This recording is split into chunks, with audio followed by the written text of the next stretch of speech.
안녕하세요. 야담 라이프에 오신 것을 환영합니다. 구독, 좋아요, 알림 설정하시고 야담 라이프의 새로운 이야기를 놓치지 마세요. 자, 그럼 야담 라이프의 이야기 속으로 함께 떠나볼까요? 한성마을의 선선한 가을 아침. 시장 구석의 작은 찻집에서 수군거림이 들려왔다. 들었어요? 김대감 집 박칠수가 어젯밤에 또 침실에서 쫓겨났대요. 찻집 주인이 재미있다는 듯 눈을 반짝이며 말했다. 이번이 몇 번째야? 한 손님이 물었고 입술은 비웃음으로 올라갔다. 이번 달에만 벌써 7번째. 정말 쓸모없는 놈. 처갓살이 하면서 아무 일도 못하고 빌부터 사는 놈. 찻집 주인이 한숨을 쉬며 고개를 저었다. 군중의 조롱소리가 이야기를 더욱 즐겁게 만들었다. 아무도 그 수다의 대상이 찻집 구석에 앉아 식은 차를 마시며 쓰라린 마음을 감추고 있는 줄은 몰랐다. 박칠수, 32, 5해 동안 김대감 집 사위로 살았다. 가난한 집안 출신에 학식도 없고 재능도 없고 지위도 없는 그는 마치 권세 높은 김대감 집안의 실에 위지에 사는 작은 노예 같았다.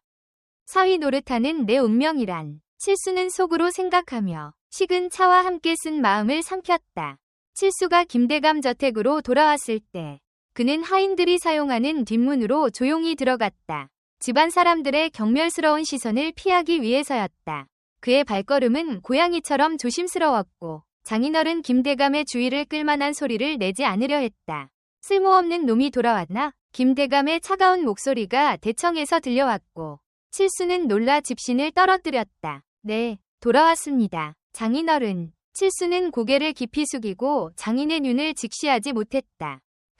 하루 종일 뭘 했나? 우리 집 하인들이 열심히 일하는 동안 또 차나 마시고 뒷담 하나 들었겠지? 김대감이 책을 내려놓으며 칼날 같은 눈으로 사위를 노려보았다. 저는 일자리를 찾으러 갔습니다.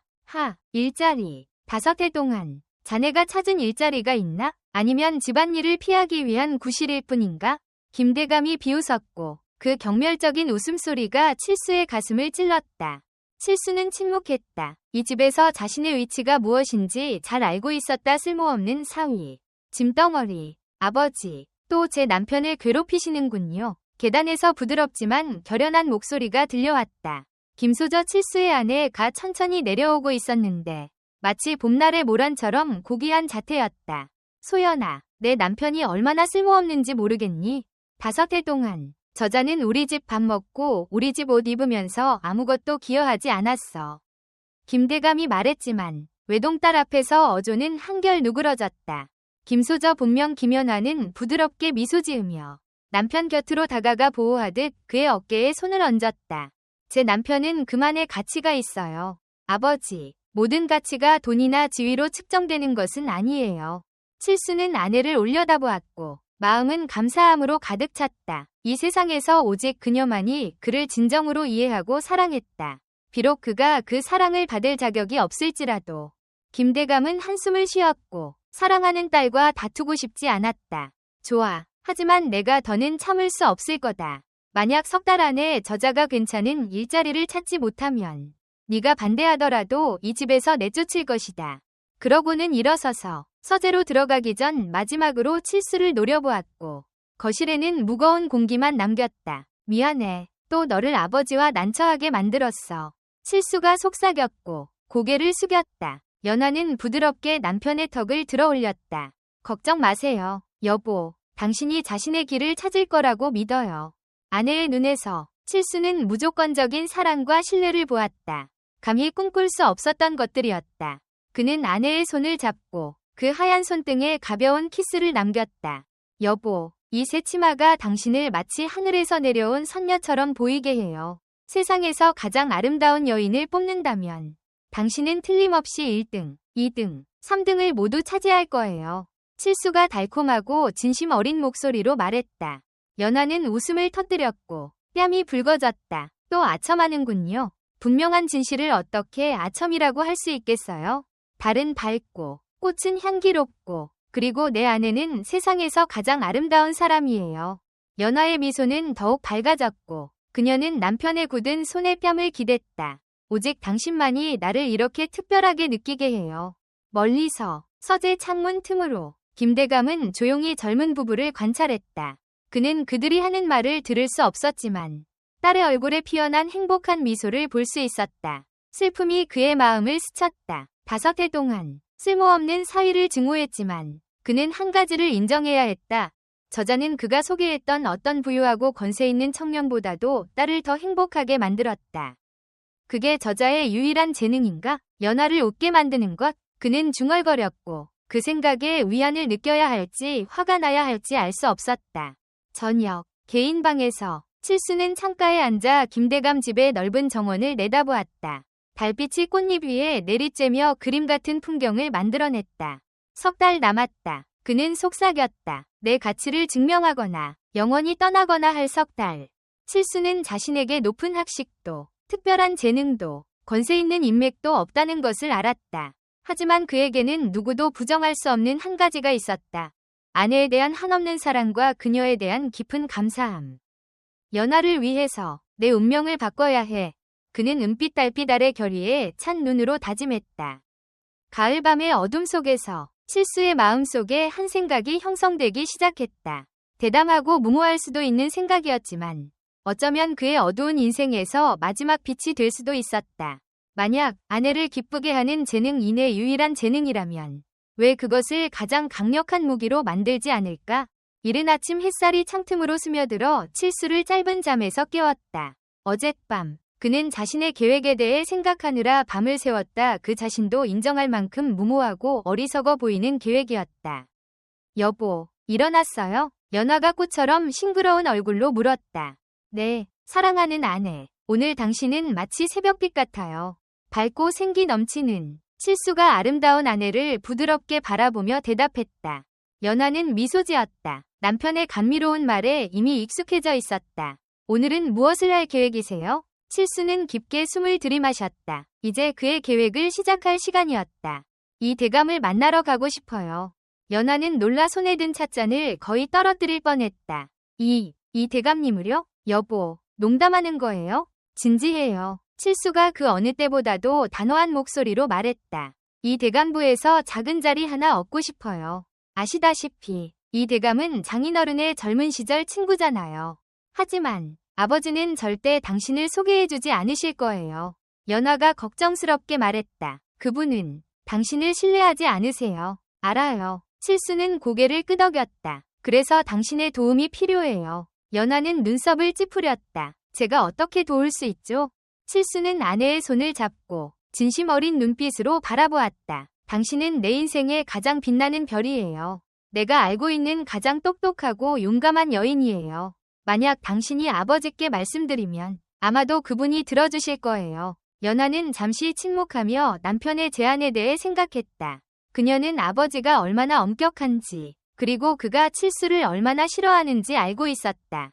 하지만 그녀는 또한 남편의 눈에서 결단의 불꽃을 보았다. 최근 몇 년간 보기 드문 모습이었다. 시도해볼게요. 마침내 그녀가 말했다. 하지만 한 가지 약속해주세요. 뭐죠, 여보? 만약 이 대감부에 들어가게 되면 최선을 다해야 해요. 나를 위해서뿐만 아니라 당신 자신을 위해서도요. 칠수는 고개를 끄덕이며 아내의 손을 꽉 잡았다. 약속할게요. 당신을 실망시키지 않을 거예요. 그날 오후 김대감의 서재에서는 긴장된 대화가 오갔다. 아버지, 드릴 말씀이 있어요. 연하가 서재에 들어오도록 허락받은 후 부드럽게 말문을 열었다. 무슨 일이냐, 딸아? 김대감이 물었고 외동딸을 바라볼 때 그의 눈빛은 부드러워졌다. 칠수가 이 대감부에서 자리를 얻을 수 있도록 아버지께서 도와주셨으면 해요. 김대감은 몸을 굳힌 후 크게 웃었다. 저자가 이 대감부에 아버지를 놀리는 거냐? 진지해요, 아버지. 연하가 단호하게 말했다. 칠수는 높은 학식은 없을지 모르지만 부지런하고 충직해요. 그는 단지 기회가 필요할 뿐이에요. 무슨 기회? 이 대감 앞에서 아버지와 우리 가문을 망신시킬 기회? 김대감이 격분했다. 아버지와 이 대감의 관계가 얼마나 중요한지 알고 있니? 만약 저 쓸모없는 자가 어리석은 짓을 저지른다면 아버지의 평생 명예가 훼손될 것이다. 연하는 물러서지 않았다. 만약 아버지께서 명예를 걱정하신다면 사위가 식객처럼 사는 것이 부끄럽지 않으신가요? 적어도 그에게 자신을 증명할 기회를 주세요. 김대감은 침묵했다. 딸의 말이 일리 있었다. 게다가 그는 속으로 인정했다. 만약 저 쓸모없는 자가 이 대간부에서 비참하게 실패한다면 그는 딸의 원망 없이 그를 집에서 쫓아낼 정당한 이유를 갖게 될 것이다. 좋다. 마침내 그가 말했다. 아버지가 이 대감과 이야기해보마. 하지만 명심해라. 이것이 그의 유일한 기회다. 만약 그가 아버지를 실망시킨다면 그는 즉시 이 집을 떠나야 한다. 연하는 고개를 숙여 미소를 감췄다. 감사합니다, 아버지. 칠수가 아버지를 실망시키지 않을 거라 믿어요. 연하가 서재를 나가자 김대감은 길게 한숨을 내쉬었다. 이 대감은 나를 어떻게 생각할까? 쓸모없는 자를 그의 부에 소개하다니. 그는 이것이 칠수 계획의 첫 번째 단계라는 것을 알지 못했다. 모든 사람을 놀라게 할 계획의 시작이었다. 그날 밤 개인 방에서 연하는 칠수에게 좋은 소식을 전했다. 아버지께서 동의하셨어요. 내일 그분이 이 대감에게 당신을 소개하는 편지를 쓰실 거예요. 칠수는 아내를 껴안았고 그의 마음은 감사함으로 가득 찼다. 고마워요, 여보. 오직 당신만이 아버지를 설득할 수 있다는 걸 알고 있었어요. 하지만 조심해야 해요. 연하가 일러주었다. 이것이 우리의 마지막 기회일 수도 있어요. 칠수는 고개를 끄덕였고 그의 눈은 결의에 차 있었다. 당신을 실망시키지 않을게요. 연하는 호기심 어린 눈으로 남편을 바라보았다. 하지만 이 대간부에서 무엇을 하실 건가요? 글도 많이 모르고 무예도 모르고 관리 능력도 없는데. 칠수는 신비롭게 미소 지었다. 제게는 누구도 부정할 수 없는 기술이 하나 있어요. 어떤 기술인데요? 저는 다른 사람들이 자신이 세상에서 가장 특별한 사람이라고 느끼게 하는 방법을 알고 있어요. 칠수가 아내를 부드럽게 바라보며 말했다. 마치 제가 당신을 대하는 방식처럼요. 여보. 연하는 웃음을 터뜨렸다. 당신이 저를 달래는 것처럼 이 대감을 달래겠다는 말인가요? 달래는 게 아니에요. 칠수가 진지하게 대답했다. 그것은 다른 사람이 존중받고 소중하게 여겨진다고 느끼게 하는 예술이에요. 그리고 저는 그것을 할 수 있다고 생각해요. 연하는 의심과 존경이 섞인 눈으로 남편을 바라보았다. 그녀는 그가 이렇게 자신감 있는 모습을 본 적이 없었다. 여보, 무슨 일이 있어도 난 항상 당신을 지지할 거예요. 그녀는 남편의 단단한 어깨에 뺨을 기대며 말했다. 칠수는 아내를 품에 안고 다가올 폭풍전이 평화로운 순간을 만끽했다. 그는 앞길이 험난할 것을 알았지만 5해 만에 처음으로 그는 목표와 희망을 가졌다. 내일, 그는 속삭였다. 내일, 우리의 운명이 바뀌기 시작할 거야. 고요한 어둠 속에서 하늘에는 새로운 시작을 알리는 듯한 밝은 달빛이 비쳤다. 과연 칠수의 아내를 기쁘게 하는 재능이 그의 인생을 바꿀 수 있을까? 아니면 이것은 쓸모없는 사위의 무모한 꿈에 불과할까? 동이 틀 무렵, 칠수는 이미 깨어나 연하가 어젯밤에 준비해둔 새 한복을 입었다. 비록 단순하지만 깨끗하고 단정했다. 그의 인생에서 가장 좋은 옷이었다. 당신은 정말 당당해 보여요. 연하가 남편을 바라보며 자랑스러운 목소리로 말했다. 마치 진짜 관리 같아요. 칠수는 약하게 미소 지었다. 자신감 있게 보이려고 노력했지만 속으로는 떨리고 있었다. 오늘은 그가 이 대간부에 가는 첫날이었다. 학식 높고 재능 많은 명문 출신의 사람들이 일하는 곳. 그런데 그는 학식도 재능도 없는 사람이 과연 그곳에서 살아남을 수 있을까? 이것은 아버지의 소개장이에요. 연하가 남편에게 조심스럽게 봉인된 편지를 건넸다. 아버지께서 이 대간부의 강 집사에게 직접 전하라고 하셨어요. 칠수는 편지를 받아들고 그 무게를 느꼈다. 종이의 무게뿐만 아니라 그의 어깨에 놓인 운명의 무게였다. 고마워요, 여보. 당신이 없었다면 내 인생이 어떻게 되었을지 모르겠어요. 연하는 남편의 손을 잡고 격려의 눈빛을 보냈다. 자신을 믿으세요, 여보. 당신은 할 수 있어요. 이 대간부는 한 성의 중심부에 위치해 있었다. 높은 아치형 문과 견고한 돌담, 그리고 세심하게 관리된 넓은 정원이 있는 웅장한 건축물이었다. 칠수가 정문 앞에 섰을 때 그는 자신이 한없이 작고 초라하게 느껴졌다. 무슨 일로 오셨습니까? 문지기가 칠수를 머리부터 발끝까지 살피며 물었다. 저는 김대감의 소개장을 강 집사님께 전하러 왔습니다. 칠수가 떨리지 않게 목소리를 유지하려 노력하며 말했다. 김대감의 이름을 듣자 문지기의 태도가 즉시 바뀌었다. 잠시만 기다려주십시오. 강 집사님을 만나러 안내해드리겠습니다. 칠수는 하인의 안내를 받아 긴 복도와 아름다운 정원을 지나 마침내 작지만 우아하게 장식된 방에 도착했다. 그곳은 강 집사의 집무실이었다. 안녕하세요. 저는 이 대간부의 집사 강민호입니다. 중년의 남자가 엄숙한 모습으로 말했다. 당신은? 네, 저는 김 대감의 사위 박칠수입니다. 칠수는 공손히 머리를 숙이며 말했다. 장인어른으로부터 소개장을 가져왔습니다. 강 집사는 편지를 받아 감정을 드러내지 않는 표정으로 열어 읽었다. 하지만 칠수는 그가 편지를 다 읽을 때쯤 눈살을 살짝 찌푸리는 것을 볼 수 있었다. 김대감께서 당신이 우리 부에서 일하기를 원하시는군요. 강 집사가 깊은 생각에 잠긴 목소리로 말했다. 혹시 어떤 기술이나 경험이 있으십니까? 박 공자님?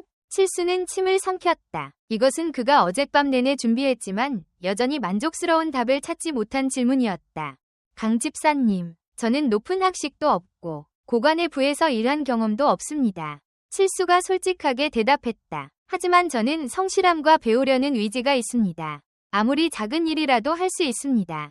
강 집사는 평가하는 눈으로 칠수를 바라보았다.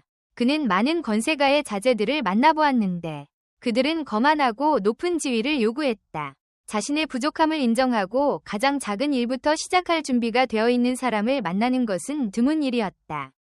좋습니다. 박 공자님, 김대감의 체면을 봐서 당신에게 자리를 마련해드리겠습니다. 현재 우리는 부내에서 손님을 접대할 사람이 필요합니다.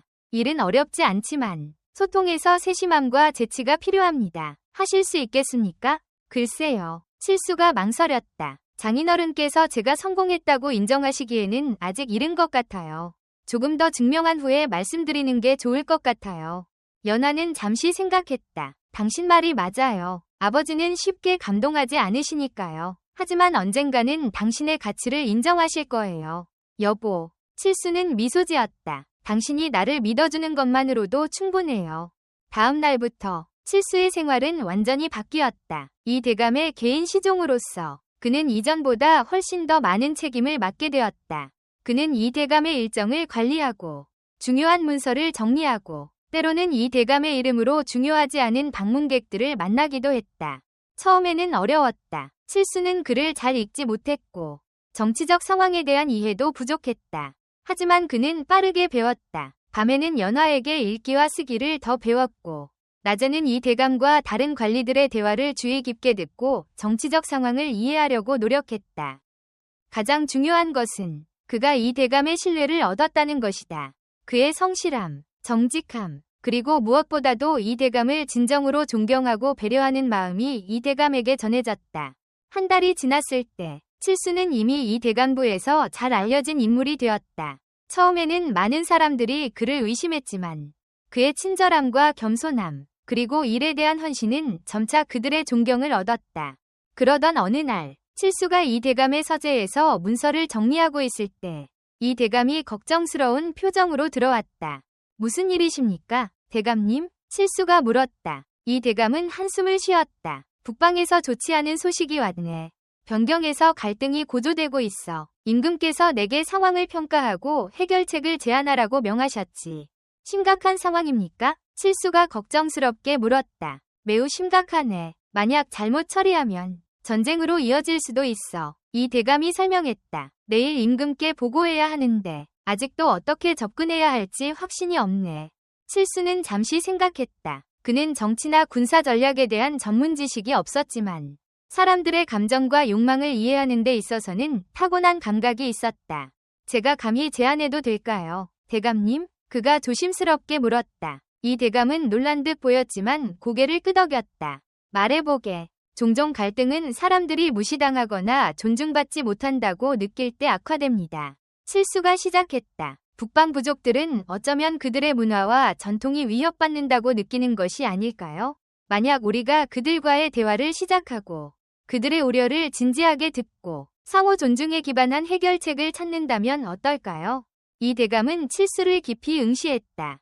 흥미로운 접근법이군. 대부분의 조정 대신들은 군사력이나 경제적 제재로 대응하자고 제안할 텐데 힘은 일시적인 해결책을 가져올 수 있지만 진정한 평화는 상호 이해와 존중에서 비롯됩니다. 칠수가 대답했다. 이 대감은 한동안 침묵했다가 갑자기 미소 지었다. 자네는 학자가 아니라 철학자인 것 같군. 칠수, 내가 내일 임금께 자네의 제안을 언급하겠네. 어쩌면 이것이 우리가 필요로 하는 새로운 관점일지도 모르지.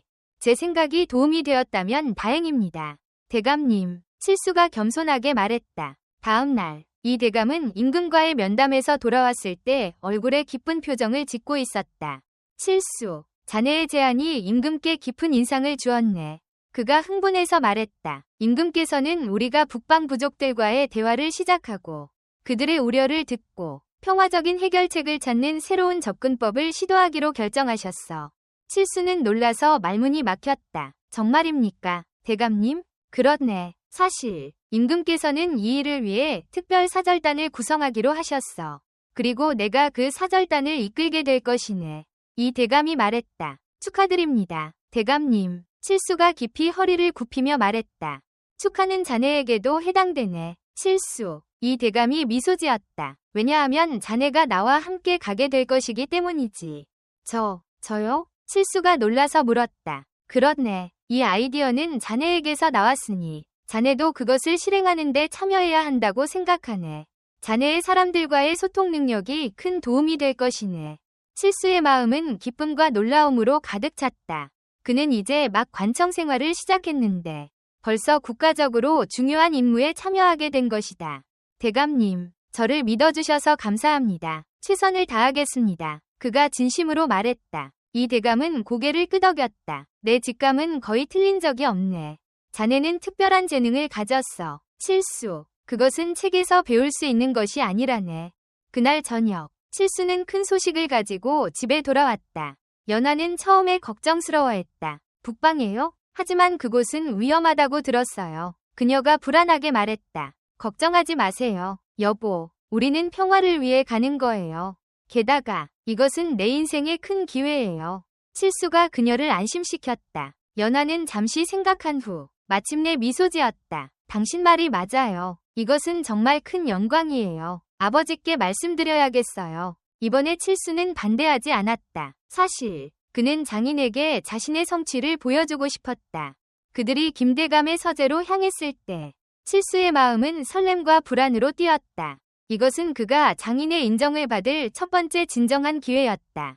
아버지, 말씀드릴 중요한 소식이 있어요. 연화가 서재에 들어가면서 말했다. 김대감은 책에서 눈을 들었다. 무슨 일이냐? 칠수가 이 대감과 함께 북방평화 사절단의 일원으로 선발되었어요.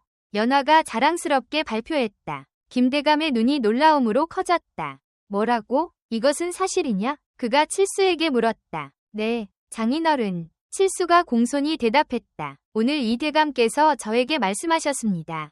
김대감은 잠시 말을 잃었다. 그는 칠수가 이 대감부에서 단지 하인 역할을 하고 있을 것이라고 생각했었다. 이렇게 빨리 중요한 위치에 오를 것이라고는 예상하지 못했다. 어떻게 이런 일이? 그가 중얼거렸다. 칠수가 북방 갈등에 대한 평화적 해결책을 제안했고 이 대감이 그것을 임금께 전했어요. 임금께서 그 제안을 승인하셨대요. 아버지, 연화가 설명했다. 목소리에 자부심이 가득했다. 김대감은 미심쩍은 눈으로 칠수를 바라보았다. 네가 정치적 해결책을 제안했다고? 어떻게? 칠수는 겸손하게 고개를 숙였다. 그저 사람들의 마음에 대한 이해를 바탕으로 한 단순한 생각이었습니다. 장인어른, 이 대감께서 그것을 가치 있게 여기셨을 뿐입니다. 김대감은 한동안 침묵했다. 그는 칠수를 새로운 눈으로 보기 시작했다. 아마도 이 쓸모없어 보이는 사위에게 그가 보지 못한 재능이 있는 것일까? 언제 출발하느냐? 그가 마침내 물었다. 3일 후입니다. 칠수가 대답했다. 그렇다면 제대로 준비해야겠군. 김대감이 결정했다. 네가 북방에 갈 때 우리 가문을 제대로 대표할 수 있도록 말이다. 내일 내 재단사를 불러 너에게 적절한 옷을 만들게 하마. 칠수와 연하는 놀란 눈빛을 교환했다. 이것은 김대감이 칠수에게 보여준 가장 따뜻한 제스처였다. 감사합니다, 장인어른. 칠수가 깊이 고개를 숙였다. 고맙습니다, 아버지. 연하가 미소 지었다. 눈의 기쁨에 눈물이 맺혔다. 김대감은 손을 휘저었다. 아직 나를 감동시키지 못했다. 사위. 하지만 적어도 이제 노력하고 있군. 가보거라. 칠수와 연하가 서재를 나갔을 때 그들은 희망으로 가득 찼다. 비록 김대감이 여전히 완전히 인정하지는 않았지만 첫 번째 장벽이 무너진 것 같았다. 봤어요? 아버지가 마음을 바꾸기 시작하고 있어요.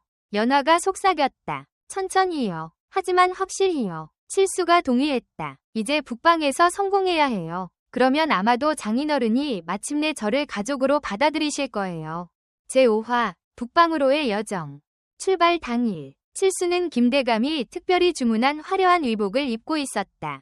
비록 사치스럽지는 않았지만 그것은 그가 지금까지 가졌던 것 중 가장 고급스러운 옷이었고 그의 외모를 완전히 바꿔놓았다. 와, 당신은 마치 진짜 관리처럼 보여요. 연화가 그를 보고 감탄했다. 아직 관리는 아니에요. 칠수가 웃으며 말했다. 하지만 어쩌면 언젠가는. 연화는 남편의 볼에 가볍게 키스했다. 당신은 이미 제 마음의 귀인이에요. 이 대감부 앞마당에는 북방으로 떠날 준비를 하는 사절단이 모여 있었다. 이 대감이 앞에 서 있었고 주위에는 그의 보좌관들과 경호원들이 있었다. 칠수가 도착했을 때 이 대감이 미소 지었다. 아, 칠수. 마침내 왔군. 출발할 준비가 됐나? 이 대감이 물었다. 네, 대감님. 칠수가 대답했다. 그의 목소리는 흥분과 불안이 섞여 있었다. 이 대감은 칠수의 새 옷을 알아보고 승인의 눈빛을 보냈다. 좋아 보이네. 김대감의 작품인가? 네, 장인어른께서 특별히 주문하셨습니다. 칠수가 약간 부끄러워하며 인정했다. 훌륭해. 우리는 북방 부족들에게 좋은 인상을 주어야 하네. 외모도 중요하지. 이 대감이 말했다. 이 순간 칠수는 김대감이 그들에게 다가오는 것을 보았다. 연화가 그의 옆에 있었다. 이 대감. 김대감이 인사했다. 깊이 허리를 굽히며. 김대감, 자네가 와줘서 기쁘네. 이 대감이 따뜻하게 대답했다. 자네의 사위가 이 중요한 임무에 큰 도움이 될 것이네.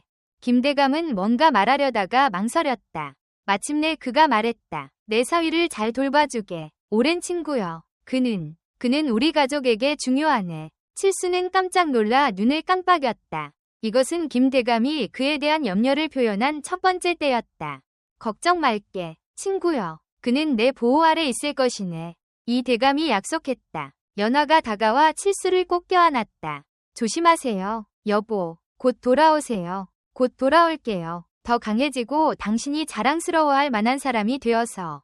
칠수가 속삭였다. 마지막 작별 인사가 끝나고 사절단은 말에 올랐다. 칠수는 처음에는 말 타는 것이 어색했지만 곧 리듬을 찾았다. 그들은 한성을 떠나 북방으로 향하는 길을 시작했다.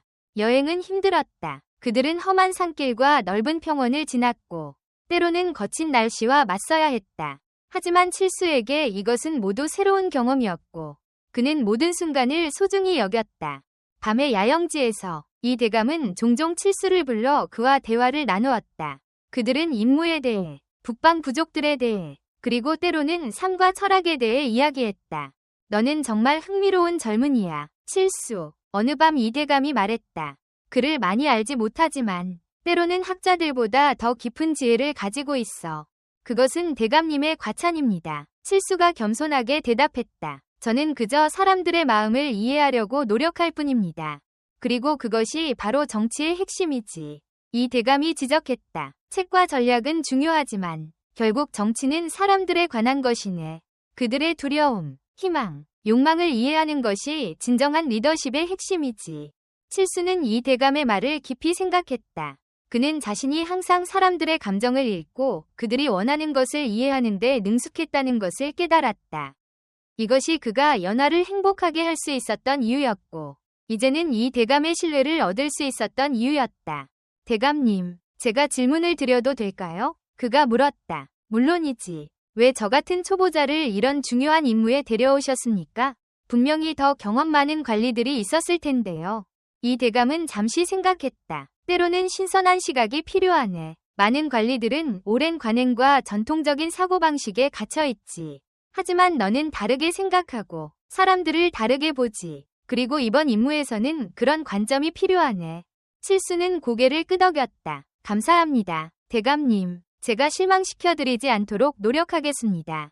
그럴 거라 믿네. 이 대감이 미소 지었다. 여행 열흘째 되는 날, 그들은 마침내 북방 부족의 영토에 도착했다. 그것은 칠수가 상상했던 것과는 완전히 달랐다. 척박한 황무지 대신 그들은 푸른 초원과 울창한 숲, 그리고 아름다운 호수를 발견했다. 부족장 천의 마을은 큰 호수 근처에 있었다. 그것은 튼튼한 목조 건물과 화려한 천막으로 이루어진 활기찬 정착지였다. 사절단이 마을에 접근하자 기마병들이 그들을 맞이하러 나왔다. 우리는 조선의 이 대감이 이끄는 평화사절단입니다. 통역관이 소리쳤다. 우리는 당신들의 부족장 천을 만나기 위해 왔습니다. 기마병들은 그들을 주의 깊게 살펴보더니 마침내 고개를 끄덕였다. 따라오시오. 부족장께서 당신들을 기다리고 있소. 그들은 마을로 안내되었고 많은 주민들이 호기심 어린 눈으로 그들을 지켜보았다. 칠수는 그들이 상상했던 것처럼 야만적이지 않다는 것을 알아차렸다. 그들은 세련된 옷을 입고 정교한 장신구를 달고 있었다. 그들의 눈에는 지혜와 자부심이 빛났다. 마침내 그들은 마을 중앙의 큰 회관으로 안내되었다. 그곳에서 부족장천이 그의 조언자들에 둘러싸여 기다리고 있었다. 부족장천은 위험 있는 남자였다.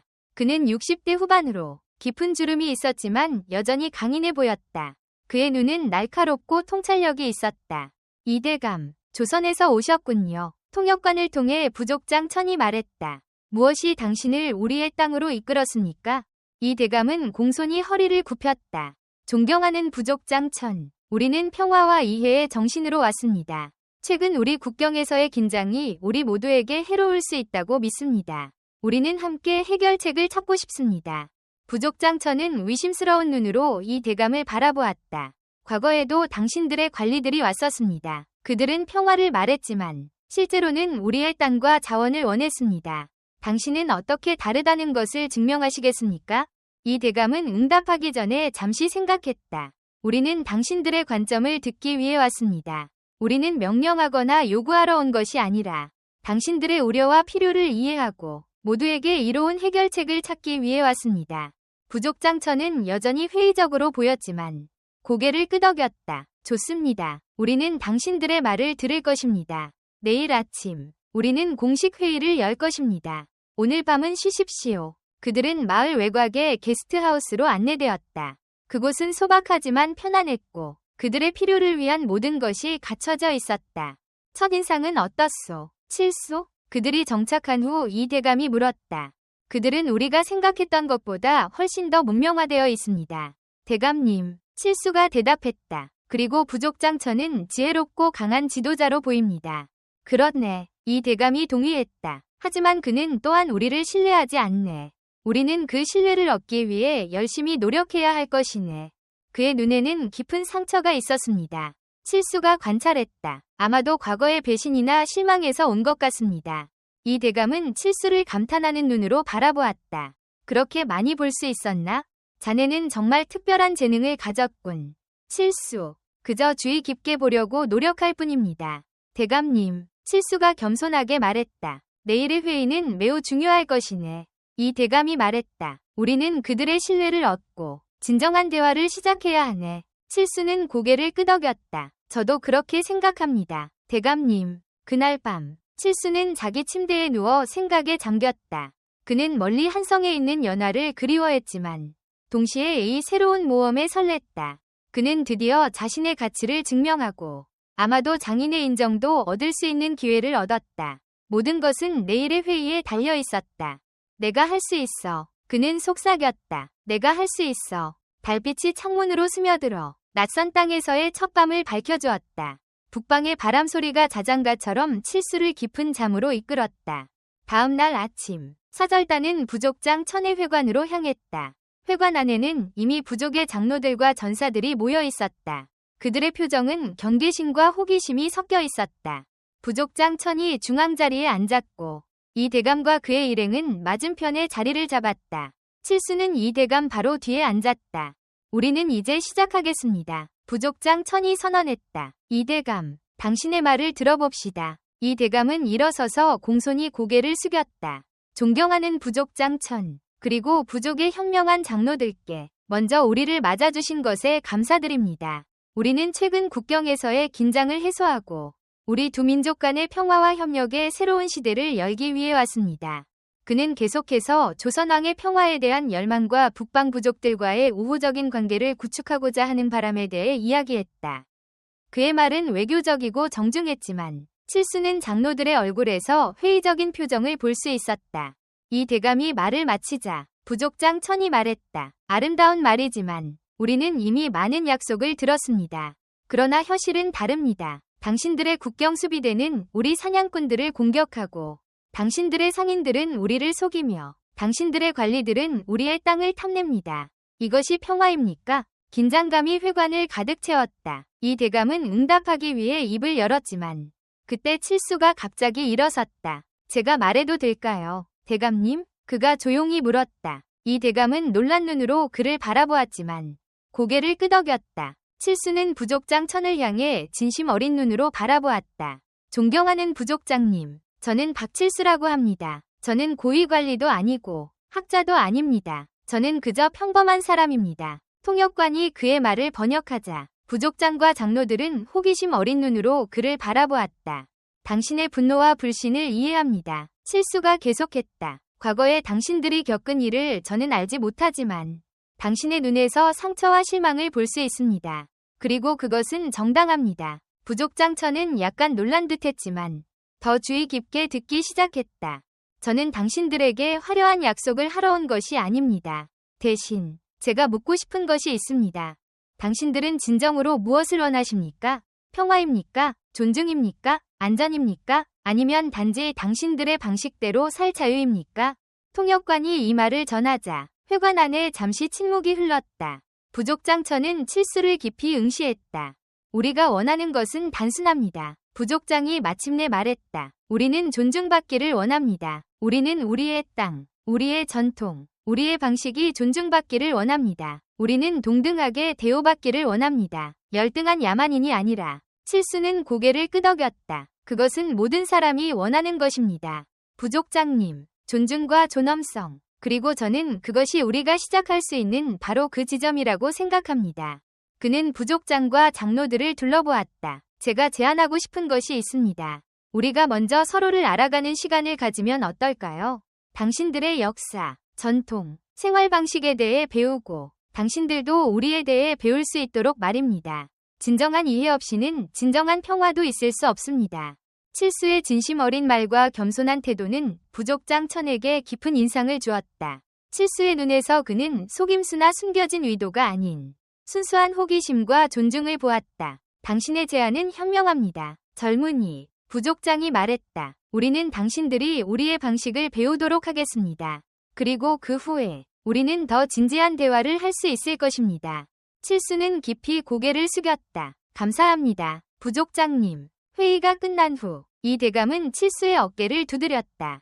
잘했네. 칠수. 나는 외교적 접근을 시도했지만 자네는 인간적인 접근을 했어. 그리고 그것이 더 효과적이었네. 저는 그저 제 마음을 따랐을 뿐입니다. 대감님. 칠수가 대답했다. 때로는 그것이 바로 우리에게 필요한 것이네.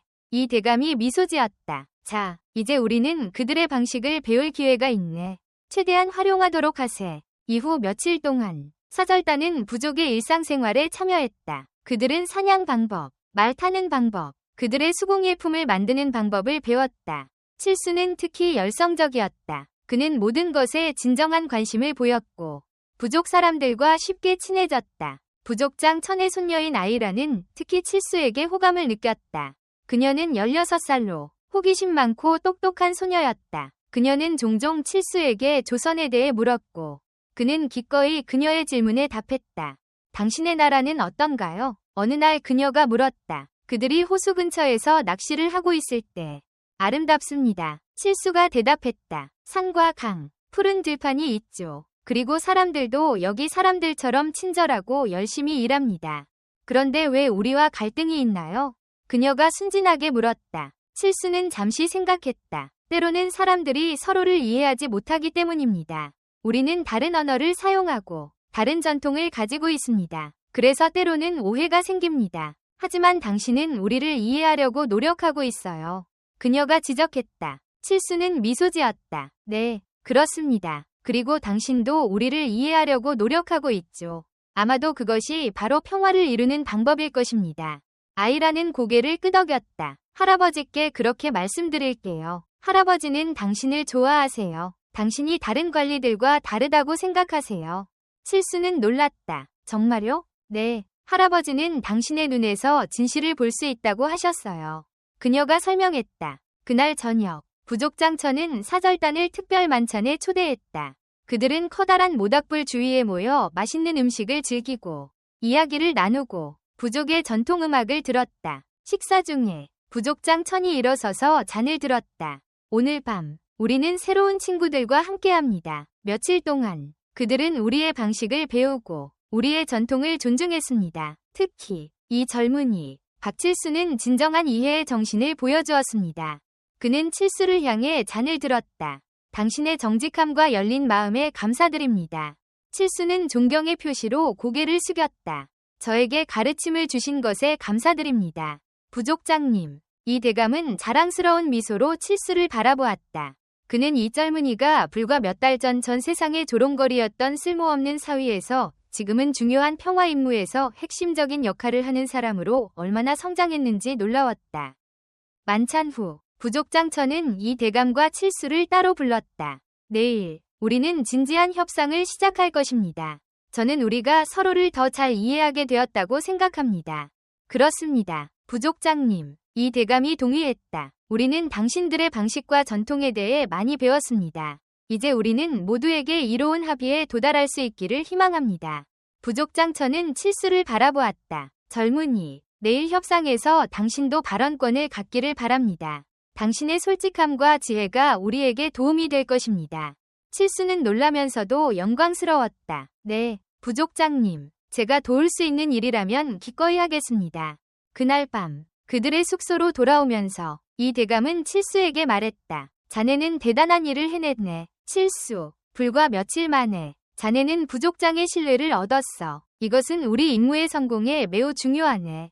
감사합니다. 대감님. 칠수가 대답했다. 하지만 저는 그저 제 마음을 따랐을 뿐입니다. 그것이 바로 자네의 강점이네. 이 대감이 말했다. 자네는 복잡한 정치적 계산이나 속임수 없이 순수한 마음으로 사람들과 소통하지. 그리고 사람들은 그것을 느끼고 신뢰하네. 칠수는 이 대감의 말을 깊이 생각했다. 그의 사람들을 기쁘게 하는 재능, 특히 그의 아내를 기쁘게 하는 재능이 사실은 더 깊은 무언가였을까? 진정한 공감 능력과 다른 사람의 필요와 감정을 이해하는 능력? 아마도 그것이 그가 연하를 그토록 행복하게 만들 수 있었던 이유였을 것이다. 내일은 중요한 날이 될 것이네.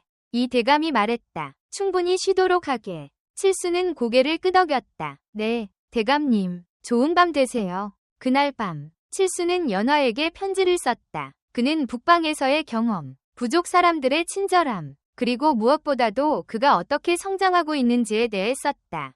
그는 처음으로 자신의 가치를 느끼고 있었고, 자신이 무언가에 기여할 수 있다는 것을 알게 되었다.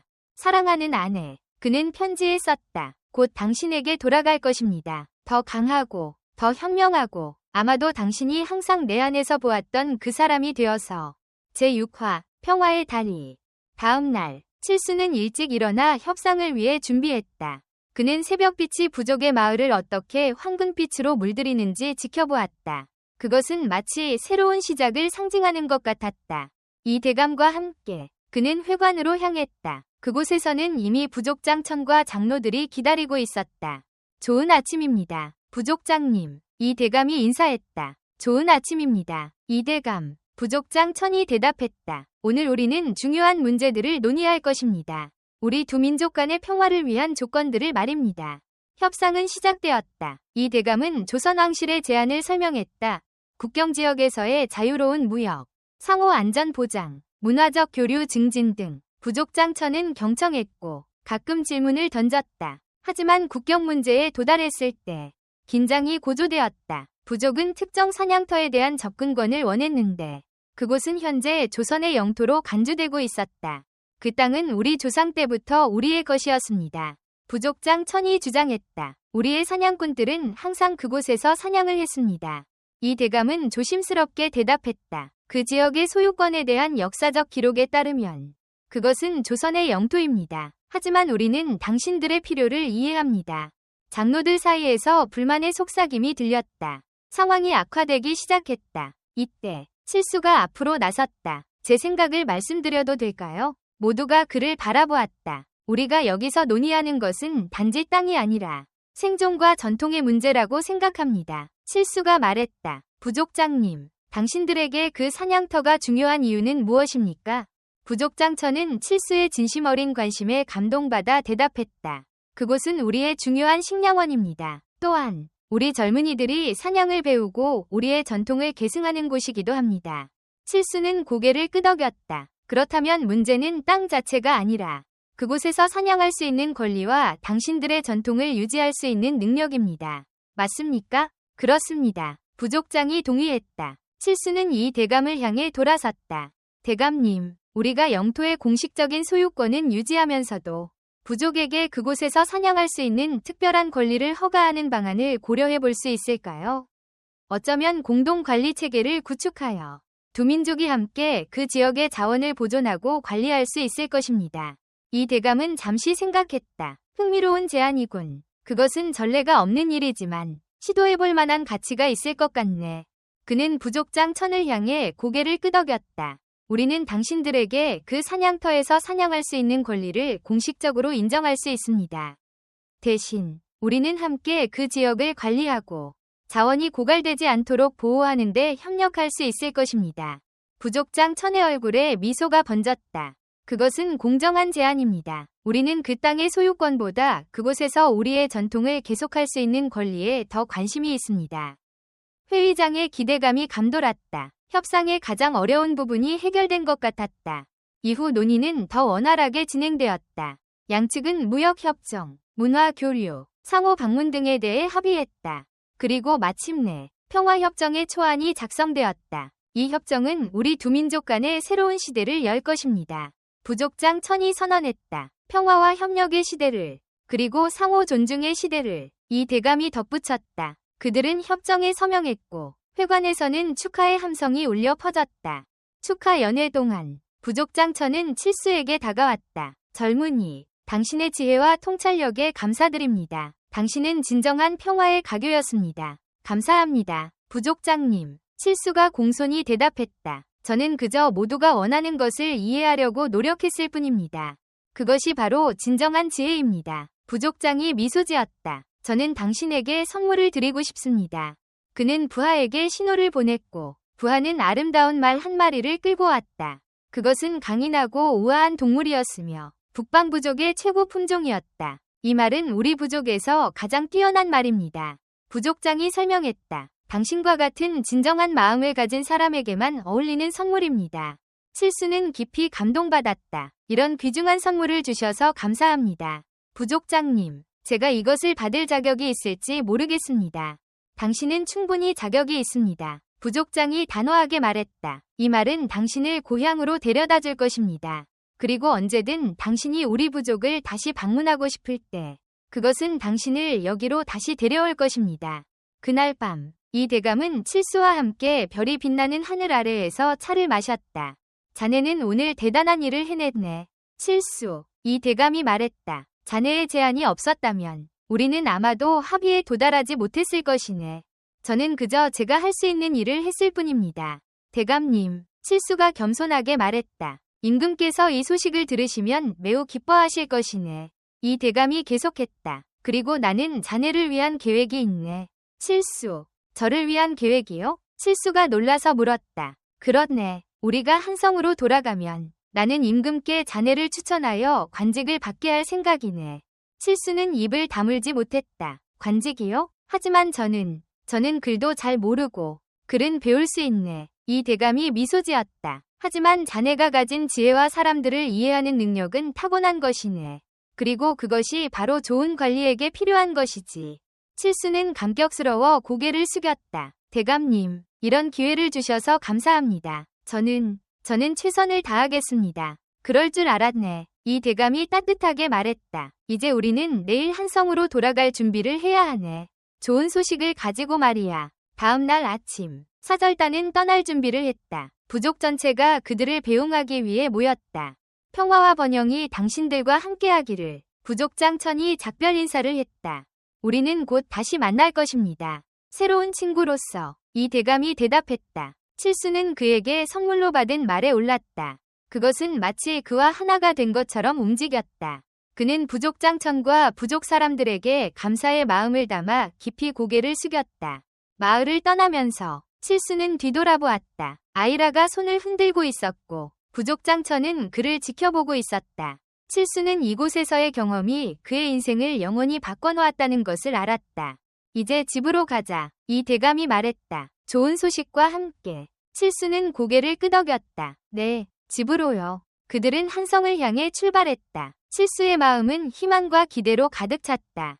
그는 연화에게 돌아가고 그녀에게 자신의 성공을 보여주고 그리고 아마도 마침내 장인의 인정을 받을 수 있을 것이다. 나는 더 이상 쓸모없는 서희가 아니야.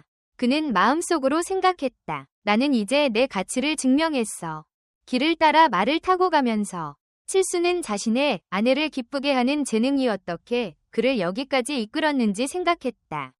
그것은 단순한 아첨이 아니었다. 그것은 다른 사람의 필요와 감정을 진정으로 이해하고 공감하는 능력이었다. 그리고 이제 그는 그 능력을 더 큰 목적을 위해 사용할 수 있게 되었다. 한성이 지평선에 나타났을 때 칠수의 가슴은 설렘으로 가득 찼다. 거의 한 달 동안의 여정 끝에 그는 마침내 집으로 돌아오고 있었다. 하지만 그는 떠날 때와는 다른 사람이 되어 돌아왔다. 더 이상 자신감 없고 쓸모없는 사위가 아니었다. 그는 이제 중요한 평화 임무를 성공적으로 완수한 사람이었다. 사절단이 도시에 들어섰을 때 사람들이 그들을 보기 위해 거리로 몰려나왔다. 소문은 빠르게 퍼졌다. 이 대감의 사절단이 북방부족과의 평화협정을 맺고 돌아왔다는 소식이. 이 대감은 즉시 왕궁으로 향했고 칠수에게도 함께 가자고 요청했다. 저도요? 칠수가 놀라서 물었다. 물론이지. 이 대감이 미소 지었다. 자네는 이 성공의 중요한 부분이었네. 임금께서 자네를 만나고 싶어 하실 것이네. 왕궁에 도착하자 그들은 곧바로 왕의 아련실로 안내되었다. 칠수는 생애 처음으로 임금 앞에 무릎을 꿇었다. 이 대감, 자네가 돌아왔군. 임금이 말했다. 북방에서의 임무는 어땠나? 이 대감은 깊이 허리를 굽혔다. 폐하, 좋은 소식을 가져왔습니다. 우리는 북방부족과 평화협정을 맺었습니다. 더 이상 국경에서의 갈등은 없을 것입니다. 임금의 얼굴에 기쁜 표정이 번졌다. 그것은 정말 좋은 소식이로다. 어떻게 그런 합의에 도달할 수 있었나? 이 대감은 북방에서의 경험과 협상 과정을 상세히 설명했다. 그리고 놀랍게도 그는 칠수의 역할을 특별히 강조했다. 폐하, 이 젊은이 박칠수가 없었다면 우리는 성공하지 못했을 것입니다. 이 대감이 말했다. 그의 지혜와 사람들을 이해하는 능력이 협상의 전환점이 되었습니다. 임금은 호기심 어린 눈으로 칠수를 바라보았다. 자네가 박칠수인가? 일어나게. 칠수는 떨리는 다리로 일어섰다. 자네는 어떤 교육을 받았나? 임금이 물었다. 특별한 교육은 없습니다. 폐하, 칠수가 정직하게 대답했다. 저는 김대감의 사위일 뿐입니다. 김대감의 사위라고? 임금이 놀라서 물었다. 그리고 이 대감을 향해 돌아섰다. 그러면 이 젊은이는 학자도 아니고 관리도 아닌가? 그렇습니다. 폐하, 이 대감이 대답했다. 하지만 그는 타고난 재능을 가지고 있습니다. 그는 사람들의 마음을 읽고 그들의 필요를 이해하고 갈등을 해결하는 능력이 있습니다. 이것은 배울 수 없는 재능입니다. 임금은 깊이 생각에 잠겼다. 흥미롭군. 때로는 가장 예상치 못한 곳에서 지혜를 찾을 수 있다는 것을 보여주는 좋은 예로다. 그는 칠수를 바라보았다. 박칠수, 자네는 나라에 큰 공을 세웠네. 그리고 그것은 보상받아야 하네. 칠수는 감히 숨을 쉴 수 없었다. 나는 자네에게 종육품의 관직을 내리노라. 임금이 선언했다. 자네는 이제 교리가 될 것이며 특별히 북방부족과의 관계를 담당하게 될 것이네. 회의장의 놀라움에 물결이 일었다. 교리는 높은 지위는 아니었지만 학식이 없는 사람이 바로 그런 지위를 받는 것은 전례가 없는 일이었다. 폐하, 저는 말할 수 없이 영광입니다. 칠수가 깊이 허리를 굽히며 말했다. 저는 최선을 다해 나라를 섬기겠습니다. 그럴 줄 알았네. 임금이 미소 지었다. 그리고 이 대감이 자네를 가르칠 것이네. 자네가 이 새로운 역할에 필요한 지식을 얻을 수 있도록. 회의가 끝난 후 이 대감은 칠수의 어깨를 두드렸다. 축하하네. 교리 박칠수. 자네는 이제 관리가 되었네. 칠수는 아직도 믿을 수 없었다. 대감님, 이 모든 것은 당신 덕분입니다. 당신이 저에게 기회를 주셨고 저를 믿어주셨습니다. 아니네. 이 대감이 고개를 저었다. 이것은 모두 자네 자신의 공이네. 자네는 자신의 재능을 발견했고 그것을 가치 있게 사용했네. 이제 집에 가서 아내에게 좋은 소식을 전하게. 칠수가 김대감의 저택에 도착했을 때 연화는 이미 마당에서 그를 기다리고 있었다. 그녀는 소식을 들었는지 그녀의 얼굴은 기쁨으로 빛나고 있었다. 여보, 그녀가 그에게 달려와 그를 껴안았다. 돌아왔군요. 네, 돌아왔어요. 사랑하는 아내. 칠수가 그녀를 꼭 안으며 말했다. 소식을 들었어요. 그녀가 흥분해서 말했다. 당신이 북방부족과의 평화협정을 성공시켰다고요. 그리고 임금님께서 당신에게 관직을 내리셨다고요. 칠수는 놀랐다. 벌써 알고 계셨군요. 소식은 빠르게 퍼져요. 특히 이런 좋은 소식은요. 그녀가 웃으며 말했다. 오, 여보, 저는 당신이 항상 특별하다는 것을 알고 있었어요. 이제 모두가 그것을 볼 수 있게 되었네요. 당신의 사랑과 지지가 없었다면 저는 아무것도 아니었을 거예요. 연화. 칠수가 진심으로 말했다. 그 순간 김대감이 마당으로 걸어 나왔다. 그의 표정은 읽기 어려웠다. 장인어른. 칠수가 공손히 인사했다. 김대감은 한동안 그를 바라보았다. 그래서 교리가 되었다고? 네, 장인어른. 칠수가 대답했다. 아직도 제가 그런 명예를 받을 자격이 있는지 확신하지 못하지만. 내가 오판했구나. 김대감이 갑자기 말했다. 칠수와 연화는 놀라서 그를 바라보았다. 내가 5년 동안 너를 쓸모없는 서이라고 생각했다. 김대감이 계속했다. 하지만 이제 보니 너는 숨겨진 재능을 가지고 있었구나. 재능을 발휘할 기회가 필요했을 뿐이지. 칠수는 몇 년 동안 갈망했던 인정의 말을 듣고 감동받았다. 감사합니다. 장인어른. 내 말은 끝나지 않았다. 김대감이 말했다. 이제 너는 관리가 되었으니 더 이상 이 집에 살 수 없다. 연화가 충격받은 표정으로 입을 열었지만 김대감이 손을 들어 그녀를 멈추게 했다. 왜냐하면 그가 계속했다. 입가에 미소가 번지며 나는 너희 두 사람을 위한 새 집을 마련했기 때문이다. 관리의 지위에 맞는 집을. 너는 더 이상 사위가 아니라 이 가문이 자랑스러운 일원이다. 박칠수. 연화는 기쁨의 눈물을 흘리며 아버지에게 달려가 그를 껴안았다. 고맙습니다, 아버지. 김대감은 처음에는 당황했지만 마침내 딸을 부드럽게 안아주었다. 그래, 내 딸이 행복하니 나도 행복하구나. 그는 칠수를 바라보았다. 그리고 내 사위가 나라에 공을 세웠으니 나도 자랑스럽구나. 그날 저녁, 김대감은 칠수의 귀환과 승진을 축하하기 위해 큰 잔치를 열었다. 한성의 많은 고위 인사들이 참석했고 모두가 한때 쓸모없는 사위라고 불렸던 사람의 놀라운 성공 이야기를 듣고 싶어 했다. 잔치가 한창일 때 이 대감이 도착했다. 그는 김대감과 따뜻하게 인사를 나누고 칠수에게 다가왔다. 교리 박칠수, 나는 자네에게 선물을 가져왔네. 그가 말했다. 그는 하인에게 신호를 보냈고 하인은 아름다운 관복을 들고 왔다. 그것은 육품관리의 복장이었고 최고급 비단으로 만들어졌다. 이것은 자네의 새로운 지위에 맞는 옷이네. 이 대감이 설명했다. 내일 자네는 처음으로 조정에 참석할 것이네. 그리고 자네는 적절히 차려입어야 하네.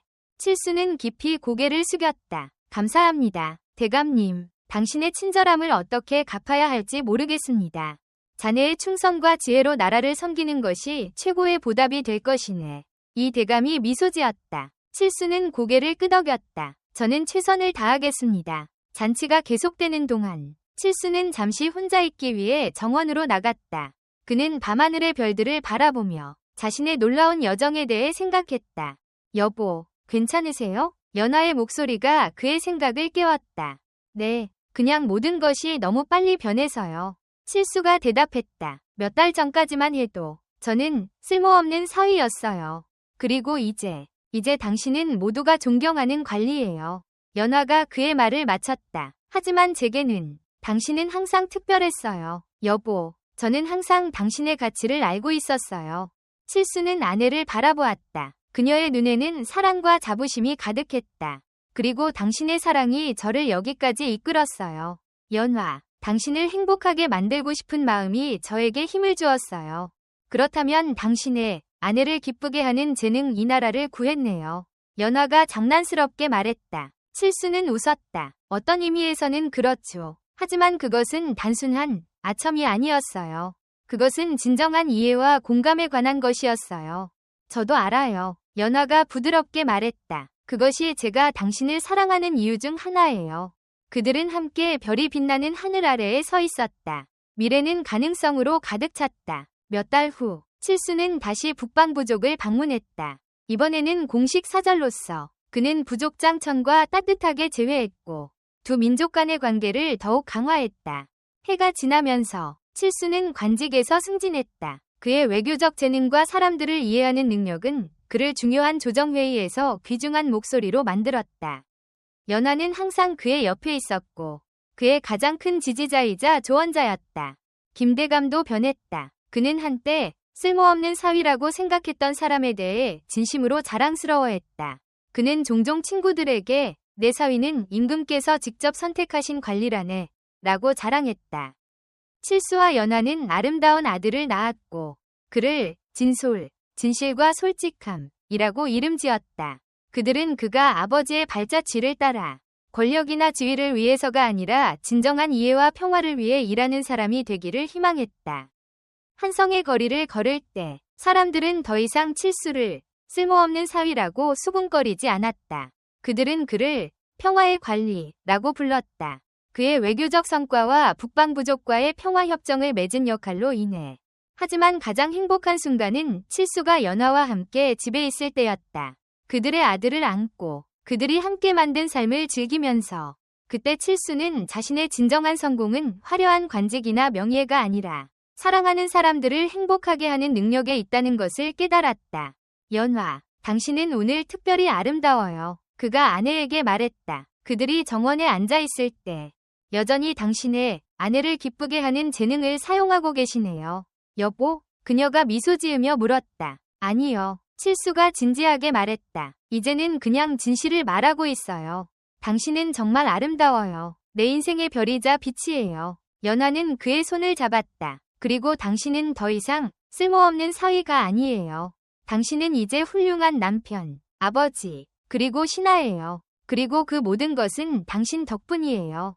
여보, 칠수가 속삭였다. 그들은 서로를 바라보며 미소 지었다. 그들 사이에는 사랑과 상호 존중, 그리고 그들이 함께 이룬 놀라운 여정에 대한 공유된 자부심이 있었다.